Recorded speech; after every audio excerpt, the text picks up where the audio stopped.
We've been in the book of John, and hopefully you're enjoying it. I was so proud last week of the campus ministry. Were you guys proud of the campus ministry?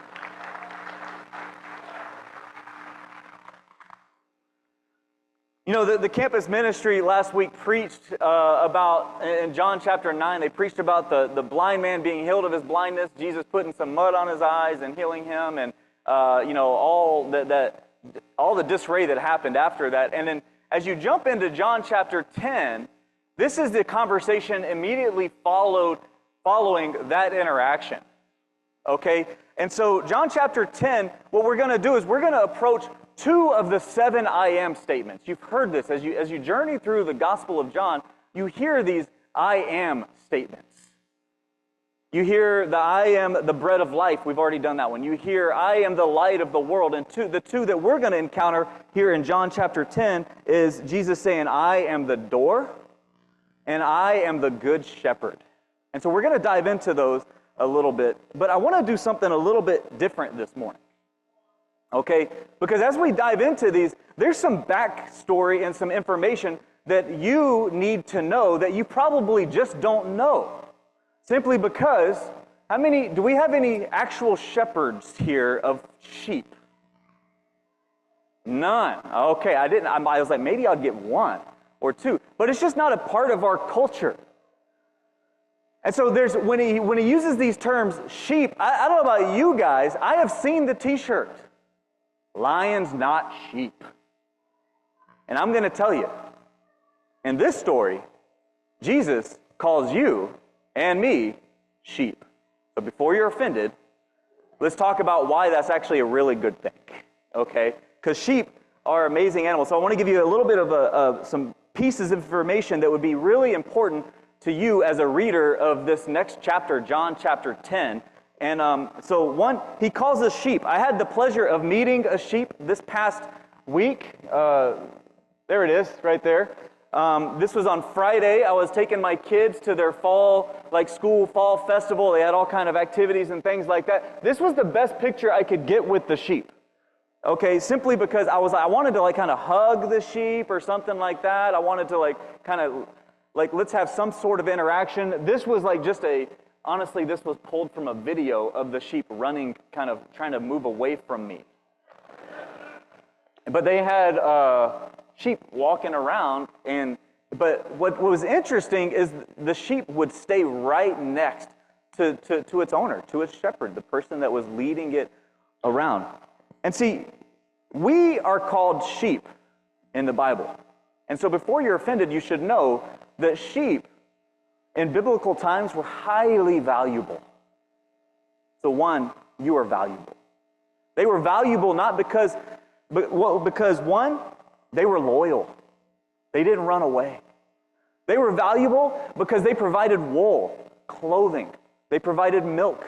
They provided food. They procreated very well. Okay? And so if you had a flock of sheep, that was an indication of your wealth.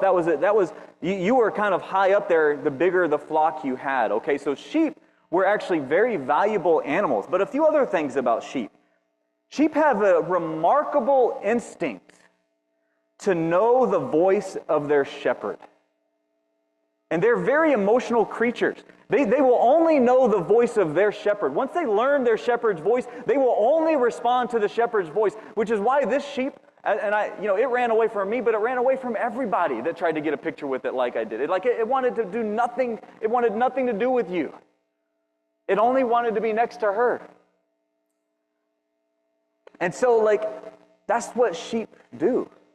Actually, it would have been wise for a shepherd in biblical times to teach and train an apprentice, because if the shepherd himself were to have died, the sheep would not listen to anybody.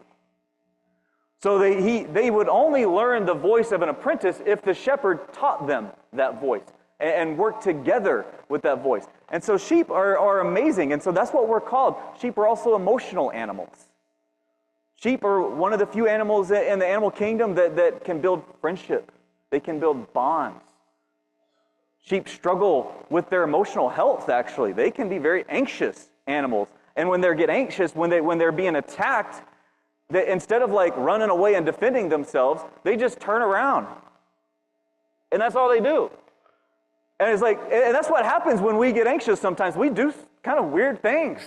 We're like, well, that's not what you're supposed to do. Sheep get sad when they lose one of their sheep friends. They sign up for the grief recovery class, right? That's the sheep. So you should know that. Another thing that you're going to learn about as we talk through this is sheep pens. Okay, because Jesus talks about sheep pens. He says, I am the door of the sheep. And so here's something that you need to know about sheep pens. There was really like two different types of sheep pens. There would have been the one in the city center that might have been a little bit bigger, and there would have been the one in the countryside that could have been a little bit smaller. And here's what would happen is like the shepherds would put their sheep in the sheep pens, and sometimes the sheep pens were like this one in the picture that were pretty big. It could have held multiple flocks in it. And the shepherd would just go through, and even though there was maybe 8 different flocks in this one sheep pen, he would be like, okay, flock number 1, whatever. And only his sheep would come to him because they know his voice. They knew their shepherd's voice. And that's how it would happen. And he would take them out to pasture, and then when they get to the countryside, the sheep pen could look also like this one, maybe a little bit smaller, and they wouldn't have a door. And what the shepherd would do is he would sleep in the doorway. He would sleep in the gate. So when Jesus says, I am the door, that culture would have understood something there. They understood that word picture for them. Because the shepherds would actually sleep in the doorway because the sheep are not going to go over their shepherd to escape. They're not going to run away. They're far too loyal. And the animals, the predators, are not going to come through that doorway. And if they do want to come through that doorway, they've got to go through the shepherd. It's why David, when he talks about being a shepherd, what did he have to face and kill? Do y'all remember the 2 animals? Lions and bears. Oh my. He had to face those 2 animals. The only way that you could get to the sheep was either through the door or over the wall, which is what thieves would do, to steal the sheep. Again, because they're very valuable.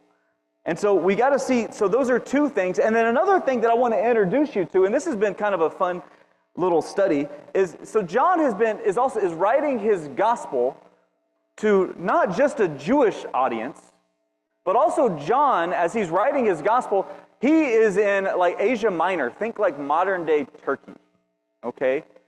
And he's really close to the big city of Ephesus, which is probably the second biggest city of that time, of the Roman Empire. And he is in that area, and he is writing to this audience who has been heavily influenced by the Greco-Roman world. And see, the Greco-Roman world believed in many gods. There was a god for everything. Okay? You need some groceries? There was a god for that. The god's name was Demeter. She claimed to be the bread of life. So when John writes his gospel a few chapters earlier, and Jesus says, I am the bread of life. Jesus was not just ministering to the Jews, but he's also ministering to the Romans and those who would come later, the Gentiles, the people that really hadn't accepted that message yet, but he had to minister to them in a special way. Hey, you need to know, if you feel like your life has no direction, if you feel like you're lost in the darkness a little bit, well, go see an oracle of Apollo, because he is the God of light. And he'll open the doors for you. He'll provide the light. But Jesus comes around, says, I am the light. See, they had a God for everything. It's like we have an app for everything. They had a God for every little thing. And including the next 2 I am statements, I am the door and I am the good shepherd. They had these 2 gods. Janus was the god of beginnings. He was the god of gates. He was the god of transitions, of time, of duality, of doorways, of passages, and frames and endings. Pan was the god of the wild. You guys might have heard of Pan, right? You've seen him depicted in literature. Peter Pan came from Pan. Janus, the god of beginnings, the god of transitions. Do you know where we get that in our culture today? January, New Year's, transition, new beginnings. Isn't that interesting? And Pan, he shows up in one of my favorite series is the, Oh my goodness, I can't think of his name. Lion, Witch, and the Wardrobe. That one. Chronicles of Narnia. There we go. Pan is one of the characters, but he's nice and subdued. But Pan is the god of the wild, the shepherds, the flocks, rusted music, but also that's where we get the word panic from. Because what he would do is his shrill would send humans into like a wild frenzy as he was trying to scare them away from his shepherd, or from his flocks. And that's the audience that also would be hearing this message, or that would be reading this book of John. Okay? And so I want to share a couple things that, I looked this up. I did some good study on Janus in Wikipedia.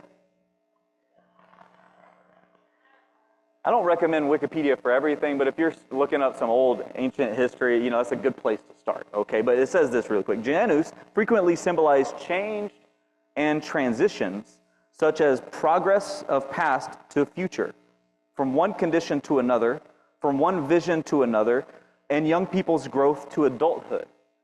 So if you're living in that world, you would bring your kids, like Aaron and Brandy, before she had her baby, or right as she had her baby, it would actually be before she had her baby, they would go to Janus, Aaron would go to Janus, bring his goat or whatever he was going to sacrifice, and he would be like, okay, what can I expect for the future of my kid as we go into this transition? Janus would be a god that they would go worship when it came to new harvest and everything like that. Like Janus was this god of pathways, of doorways, of gates, of transitions. And then you'll see Jesus deals with it in a very different way.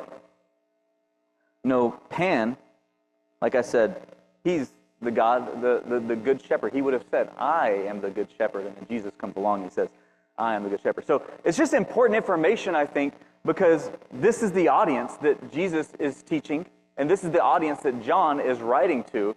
And isn't it just amazing that the gospel reaches so many different people on so many different levels? Okay?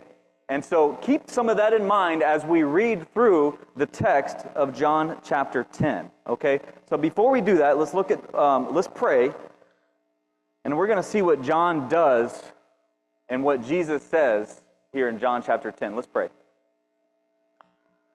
Father, we're so grateful for you. We're so grateful for your Son, Jesus. And Lord, He is the bread of life, Him and nobody else. He is the light, Him and nobody else. Lord, I pray that as we look at your word today, as we study it out, Lord, that our hearts can be moved, that we can follow Him and only Him.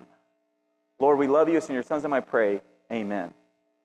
John chapter 10, we're in verse 1. I'm reading from the HCSB, the Holmes Christian Standard Bible, okay? It says, I assure you, anyone who doesn't enter the sheep pen by the door, but climbs in some other way, is a thief and a robber.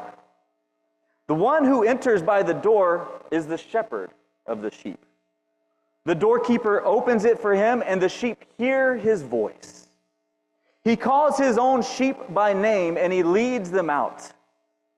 When he has brought all his own outside, he goes ahead of them. Now, I want you to remember that he goes ahead of them. A very important detail here. The sheep follow him because they recognize his voice. They will never follow a stranger. Instead, they will run away from him because they don't recognize the voice of strangers. We're going to finish off here tonight, or this morning, talking about what voice do you listen to. But I want you to be thinking about that. What voice do I listen to? Because I don't know about you guys, I am inundated with voices in the form of text messages, in the form of social media. We got an election coming up, and I'm not going to make this one about the election, but man, if I get one more election text, I have had to opt out. I feel like every time I opt out, I opt into 6 more. I don't know what happens.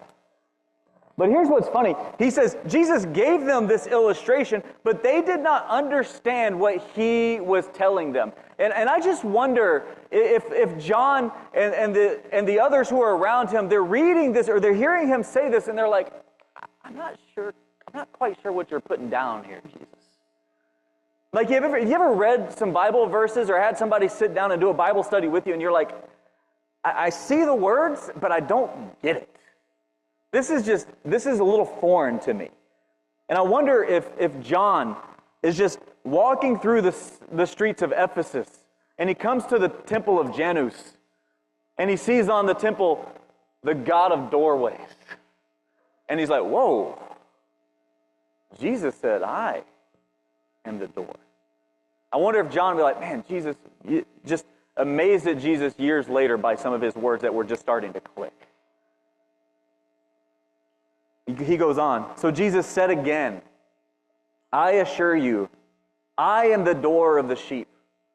All who come before me are thieves and robbers, but the sheep don't listen to them. I am the door. If anyone enters by me, he will be saved, and he will come in and go out and find pasture. A thief comes only to steal and kill and to destroy.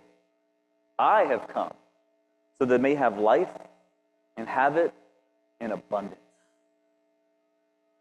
Some other versions say life to the full.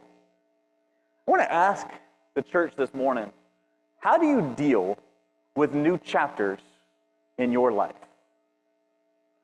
How do you deal with transitions in your life? How do you deal with that? You know, the Roman world, they would approach Janus, this God of doorways, this God of new beginnings, and the exact quote from the Roman historians is, with fearful ears. You know, I think of some of the families that have moved here. We've had quite a few people that have moved here over the last couple of years, whether it's for college. Phoenix is a booming place, people moving here for work. It is really amazing. We've had a lot of singles, single professionals move here. And I want to applaud you, but I moved here a few years ago. Moving is a huge transition. It is a huge challenge. It is full of anxiety because I'm like, okay, who's my friends going to be? Where am I going to live? How's the church going to be? Like, what am I going to do? What's going to be my spot that I'm going to hang out with? What if the food's not as good? These are all like some of the things that, as you go through these transitions, you start asking all these questions. I see a few heads nod of people that have kind of moved here. But there's other transitions that we can go to. Like, how do you approach these new chapters in your life? I got this new job that's coming up. We got a lot of new parents. Like, I don't know about you guys, but becoming it was so much easier going from 1 to 2 than 0 to 1. Just because I had no idea what to do. When that thing was crying, that baby, sorry, you get it. So, when he was crying, I was like, I don't know what to do with you. I can't help you. And then the second one, I'm like, it'll be all right. It'll be fine. But I had so much stress, and I kind of approached it with so much fear. We got people here that are close to retirement or are in retirement. You probably got a lot of fear. You're probably approaching that new chapter in your life, I would hope, with some excitement. But the tendency in our world today is to be the opposite. You see, what we do is we want to come with this like fearful, timid anxiety, and we're kind of like, okay, all right, I'm making this transition. I'm gonna move to Phoenix, and hope I get the right house. I hope I meet the right people. I hope I invest the correct way. I hope I make the right friends. Maybe I'll see somebody I know. Maybe somebody's going to relate to me. I'm going to my new class, and like, what's it going to be like? Is the professor going to be hard? Is it going to be easy? Like, you kind of see this like very, like, this is what we do. And why you do that is you're looking for safety. You're looking for security because you don't know what's on the other side of it, right? You know, you're stepping through and you're like, okay, what's on the other side of this? Where am I at?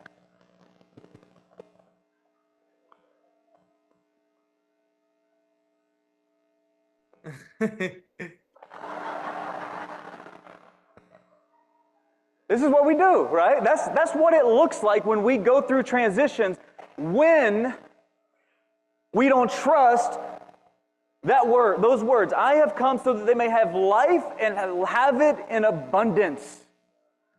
You see, when the Jewish audience heard this, this is what they would have thought. They would have thought about what Micah said, the prophet Micah. I will surely gather all of you, Jacob. I will surely bring together the remnant of Israel. I will bring them together like sheep in a pen, like a flock in his pasture. The place will throng with people. It's going to be, a throng means like it's going to be a lot of people. The one who breaks open the way will go up before them. They will break through the gate and go out. Their king will pass through before them, right? Their shepherd went before them. The Lord at their head. See, this is how when you move to town,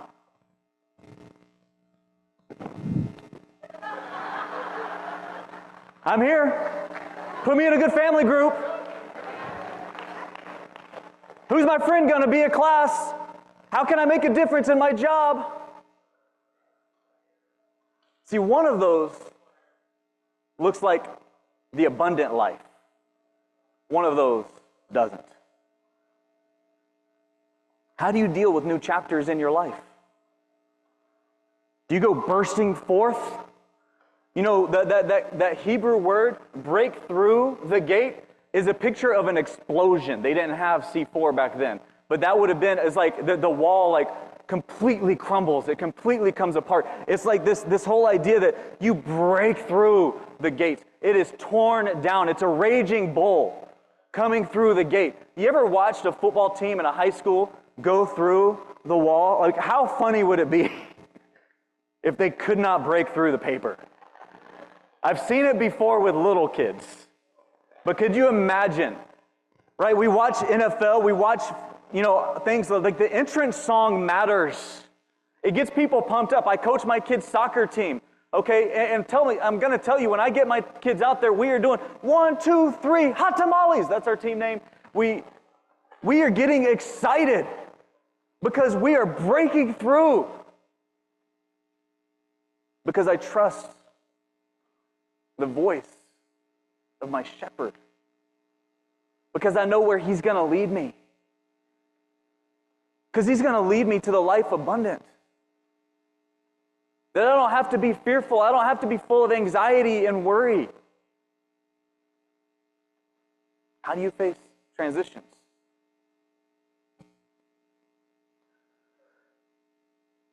He goes on, right? Jesus keeps on teaching. He says, I am the good shepherd. The good shepherd lays down his life for the sheep. The hired man, since he is not the shepherd and he doesn't own the sheep, he leaves them and he runs away. When he sees a wolf coming, the wolf then snatches and scatters them. This happens because he is a hired man and doesn't care about the sheep. I am the good shepherd. I know my own sheep, and they know me, as the Father knows me, and I know the Father. Look at how often Jesus says, I lay down my life. I lay down my life for the sheep. But I have other sheep that are not of this fold. That's what he's talking about, the Gentiles.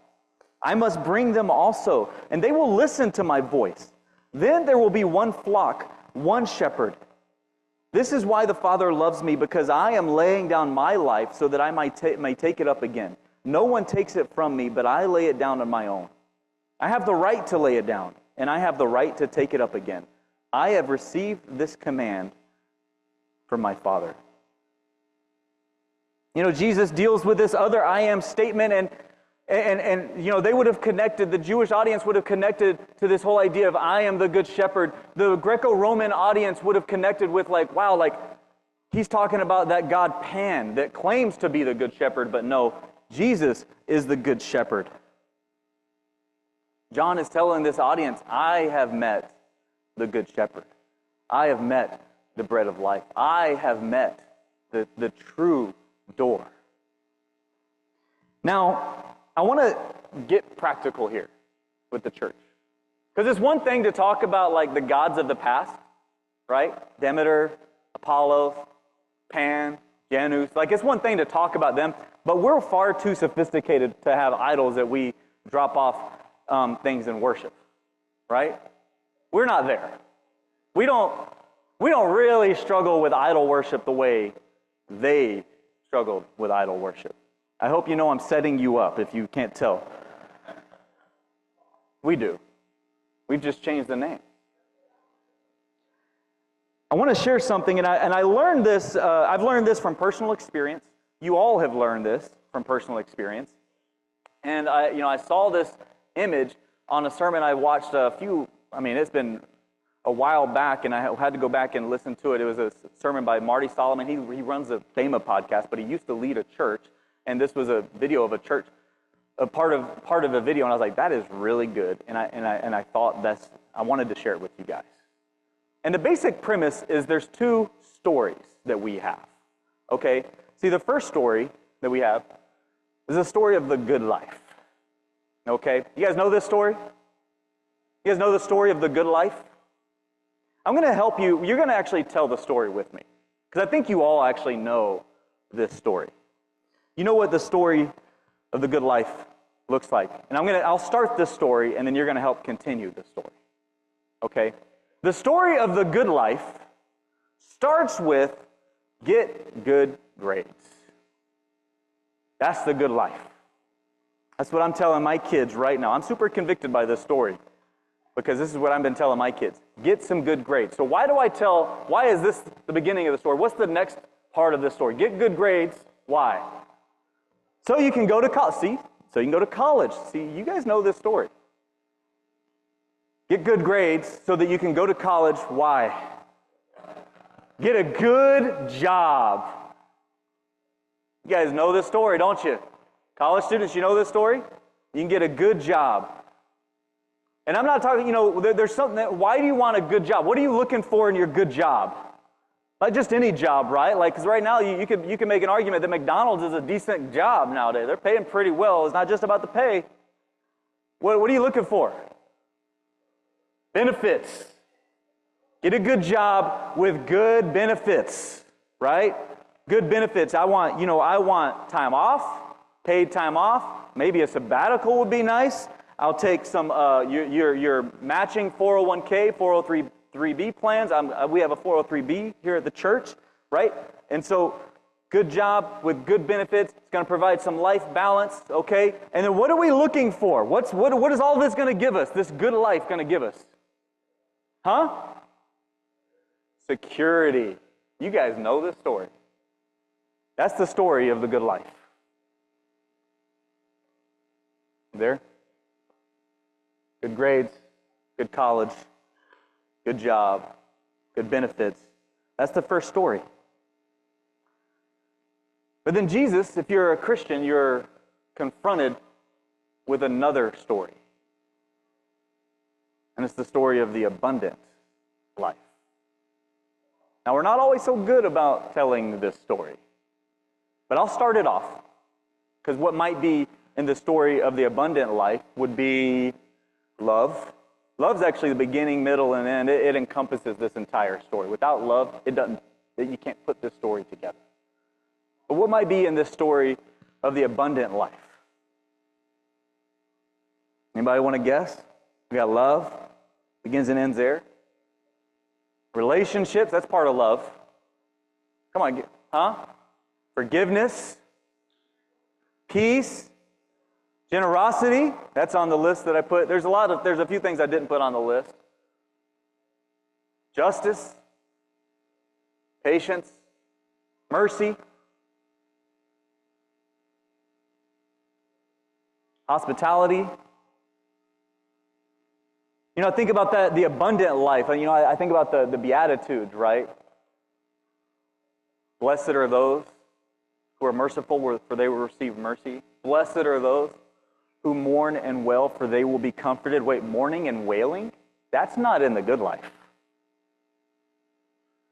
learning to grieve, learning to mourn and wail freely. That's the abundant life. And see, we have these two different stories. And see, this first story, let me tell you something actually, because we're talking about, don't forget what we're talking about. We're talking about idolatry here, right? That they didn't struggle with idolatry. I actually think we do struggle with idolatry, because here's our problem in a society. And you might not like that I'm going to say this, but I'm just going to say it, okay? This is our problem.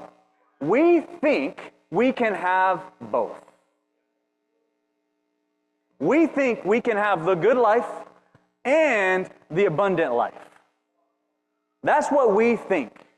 That's what we've been trained to think, and that's what we are training our kids to think. That's what we're training our students to think, is that we can have, no, I can have the good life, and I can also have the abundant life all at the same time. You just can't. And I'll tell you why. Because the good life is based on self-preservation. I have to get good grades so that I can go to a good college, so that I can have a good career with really great benefits, and I can take care of myself. I can be nice and secure. That's what my good life story is all about. It's all about me preserving myself, preserving the people around me. I remember when I went into the ministry, I left a good career with great benefits. I was on the corporate side of AT&T. And people were happy for me to go into the ministry, but the question that I got was like, does the church even have benefits? What's going to happen to your retirement plan? How are you going to support your family being in the ministry? That was a tough question for me, because guess what? I like the good life story. I want to preserve myself. I want to protect. I want to provide security for my family. That's the good life.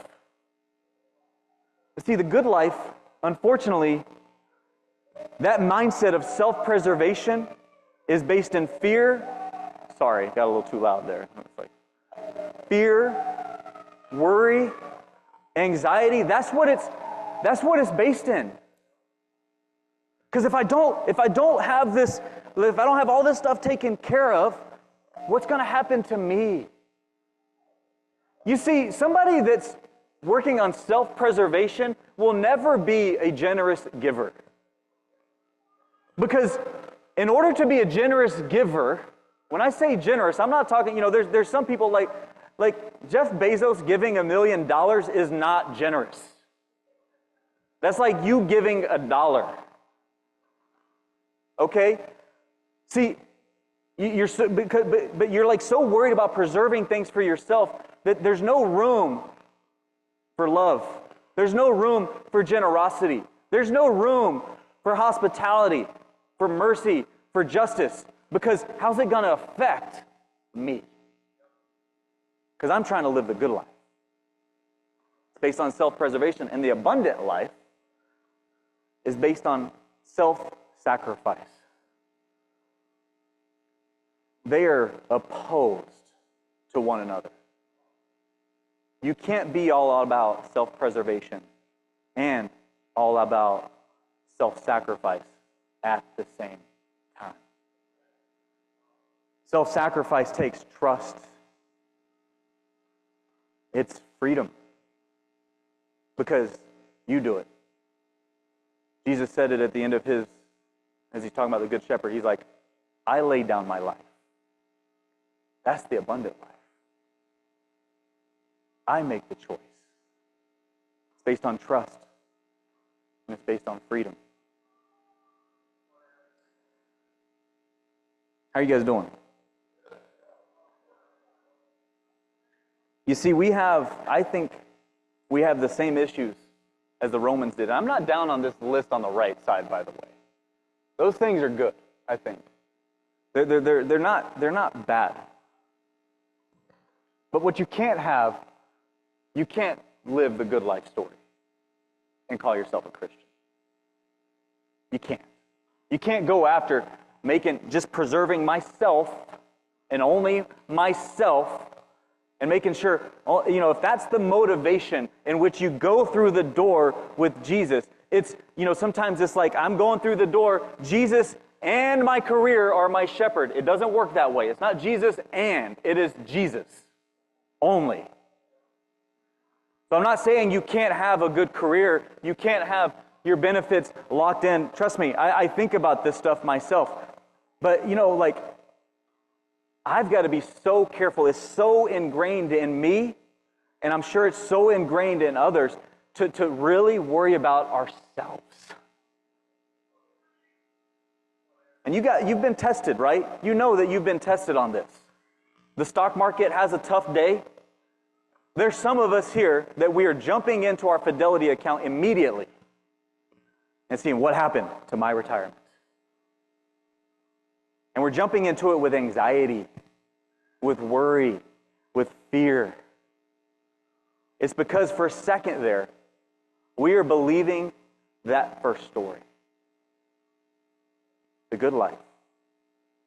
We're teaching our kids the good life. I do it to my kids all the time. Hey, I want you to focus in school because I want you to get good grades. We've already talked about college with our kids. Again, it's not bad, but what I want to talk about is the mindset behind those two things.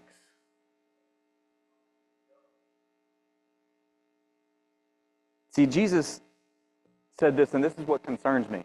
My sheep know my voice. They will follow no other one because they will only follow the voice of the shepherd. You see, we have a problem with that first story because we listen to the wrong voices too many times. We approach life with fear and worry and anxiety too many times. Which voice do you know? What voice are you teaching your kids? What voice are we emphasizing here in the church?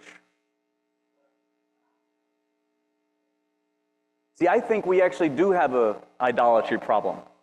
It's called self-security. We do have an idolatry problem. It's called Facebook, or name your social media. It's called fidelity.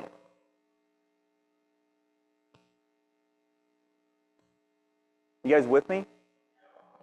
Like, what voice are you actually listening to? This should challenge us a little bit. Not a little bit, a lot. This should really challenge each and every single one of us. What story do you trust the most? See, the easiest way to tell which story you trust the most is that as I'm talking about this, what posture do you come in with? Do I come in with a posture of freedom, of trust in Jesus?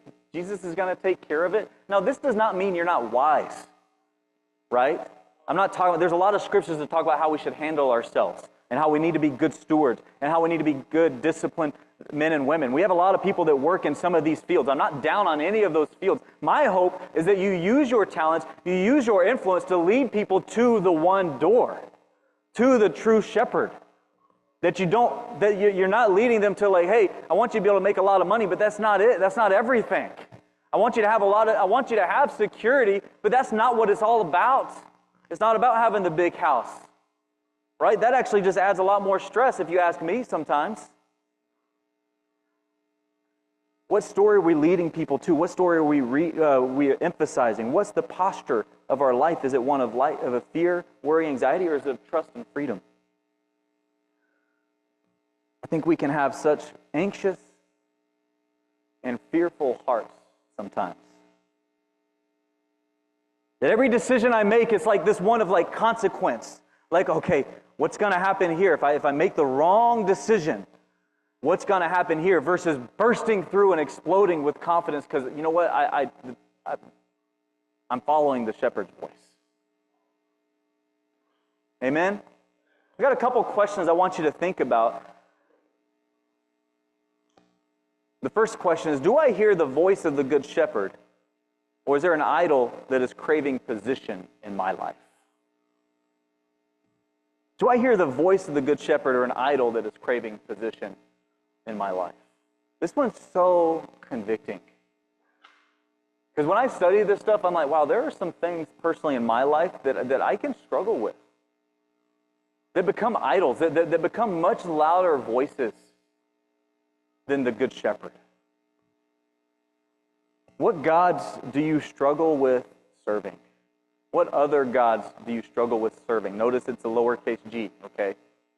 What other gods do you struggle with serving and prioritizing? You know, see, the second story that we looked at, the abundant life, Jesus characterized everything about the abundant life. And I'll prove it to you because you go back, and as we go back to that first slide, or that second slide, there, right. We're going to be taking communion here in a second. Guillermo is going to come up and he's going to lead us in a time of communion. But this second story, actually, as he's coming up, they're also going to be passing the communion cups. Look at it, what it says. I am the good shepherd. I know my sheep, and they know me as the Father knows me, and I know the Father. I lay down my life for the sheep. But I have other sheep that are not of this fold. I must bring them also, and they will listen to my voice. Then there will be one flock and one shepherd. This is why the Father loves me, because I am laying down my life, so I may take it up again. No one takes it from me, but I lay it down on my own. I have the right to lay it down, and I have the right to take it up again. I have received this command from my Father. Jesus is the embodiment of the abundant life. Guillermo is going to come up and lead us through a time of communion.